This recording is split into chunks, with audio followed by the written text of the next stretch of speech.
Hi everyone, in front of me I've got DOOGEE V40 Pro and let me share with you how to allow unknown sources on this device.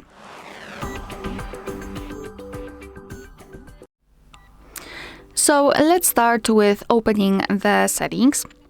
And here we have to find the apps. So as you can see, they are almost at the very top of the list. Then let's tap on Special App Access. And here scroll until you'll find the option Install Unknown Apps.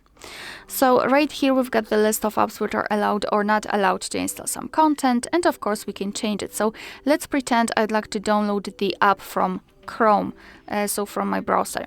All you have to do is to find it in the list and tap on it, and then tap on this switcher. After getting back, you can see that the Chrome is now allowed to install some content. Be aware, because you're doing it on your own responsibility. Some third-party apps aren't verified by the developer, so you may put your data and actually whole device at risk. So remember about that and choose the apps wisely. Of course, you can always remove previously granted permissions. Just tap on the app and tap on the switcher again, and you can see that the Chrome in my case is not allowed to install anything.